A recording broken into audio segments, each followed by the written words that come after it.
নমস্কাৰ সকলোকে। মই আজি এটা দাইলৰ ৰেচিপি বনাইছিলোঁ। খাবলৈ খুবেই ধুনীয়া হৈছে। আপোনালোকে মই কেনেকৈ বনাইছোঁ চাব আৰু বনাই খাব। যদি ভিডিঅ'টো ভাল পায় লাইক কমেণ্ট শ্বেয়াৰ কৰিবলৈ নাপাহৰিব। যিসকল নতুনকৈ আহিছে ফ'ল' কৰি দিব পেজ। এই ৰেচিপিটোৰ বাবে মগু মাহ, মচুৰ দাইল আৰু মগু দাইল একেলগে মই তিয়াই থৈ দিছিলোঁ। এতিয়া মই মিক্সিত মাৰি ল'ম। এয়া মই মিক্সিত মাৰি ল'ম। আপোনালোকে চাই থাকক, খুব ধুনীয়া এটা ৰেচিপি। আপোনালোকে বনাই খাব পাৰে। এতিয়া যিহেতু ঠাণ্ডা দিনত চাহৰ লগত খাবলৈ খুবেই ধুনীয়া। এয়া মই পেষ্ট কৰি ল'লোঁ। অলপ মই থৈ দিছোঁ বেলেগ ৰেচিপি বনাবৰ কাৰণে মিক্সি জাৰটোতে থৈ দিছোঁ। এতিয়া লৈছোঁ কৰ্ণফ্ল'ৰ আৰু অকণমান ময়দা। এতিয়া মই আটাৰ নিচিনাকৈ মাৰি ল'ম। এয়া ময়দা দিছোঁ। এতিয়া মই ধুনীয়াকৈ মাৰি ল'ম। আপোনালোকে চাই থাকিব, খুব ধুনীয়া এটা ৰেচিপি। আৰু ক'লা জিৰা কেইটামান দি দিছোঁ।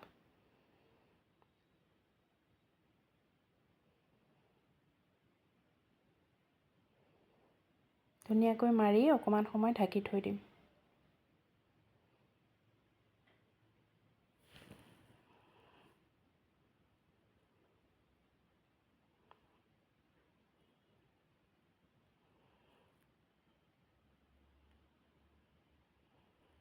অলপ সময়ৰ কাৰণে মই ঢাকি থৈ দিম।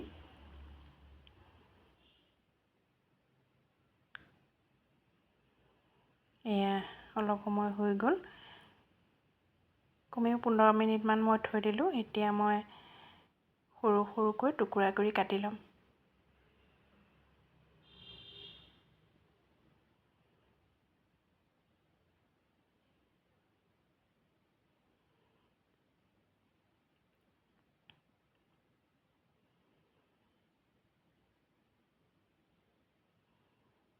এইখিনিৰে মই দুটা ৰেচিপি বনাম। আপোনালোকক দুটা ভিডিঅ' দেখুৱাম, নহ'বা বহুত দীঘল হৈ যায়, মানুহে চাই আমনি পায়। গতিকে মই এইখিনি বস্তুৰে মই দুটা ৰেচিপি বনাই আপোনালোকৰ আগত দেখুৱাম।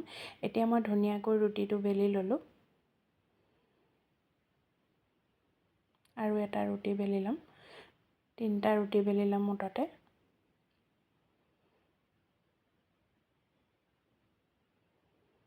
এয়া হৈ গ'ল। এতিয়া অকণমান মিঠাতেল কিনাৰে কিনাৰে সানি এতিয়া এইটো জাপি দিম। আকৌ অকণমান মিঠাতেল সানি আকৌ জাপি দিম।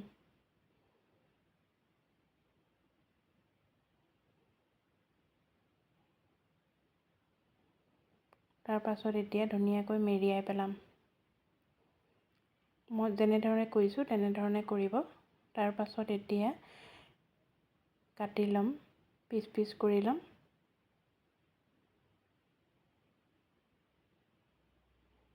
সুন্দৰ এটা ৰেচিপি। আপোনালোকে ইয়াত পিঁয়াজ, আদা, নহৰু পেষ্ট, নিমখ এনেকৈ দিও বনাব পাৰে।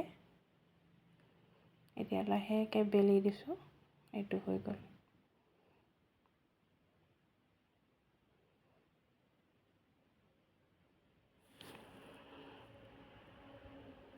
বেছি বনোৱা নাই, দুটামান বনাইছোঁ মই এতিয়া খাবৰ কাৰণে।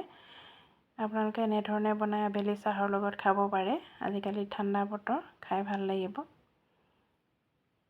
আপোনালোকে ইচ্ছা কৰিলে অকণমান জলকীয়া গুড়িও দি ল'ব পাৰে। এইকেইটাকে বনালোঁ আজিৰ কাৰণে। এতিয়া মই কেৰাহীটো পাতি তাতে তেল গৰম কৰি, তেলটো চাই ল'ব, অলপ বেছি উতলিবলৈ নিদিব। অলপ অলপ গৰম হওঁতে এখন এখনকৈ দি যাব।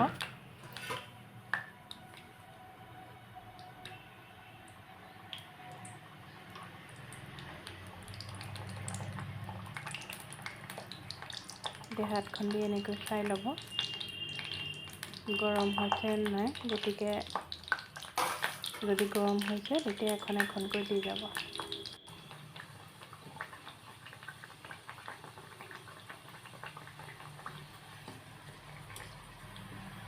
মই সৰু কেৰাহী লৈছোঁ, যিহেতু তেল কমকৈ খাই সৰু কেৰাহীত দিলে, আৰু বেছি তেল খালে স্বাস্থ্যৰ কাৰণেও বেয়া। ঘৰত যিহেতু খাম।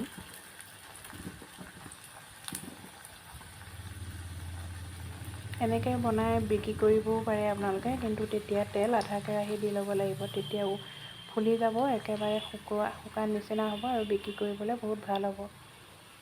এনেকৈ কিমান ধুনীয়া কালাৰ হৈ গ'ল।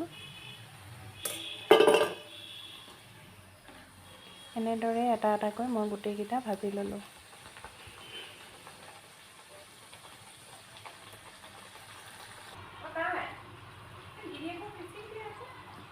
এই ইমান গাল টিফিন দিয়া নে?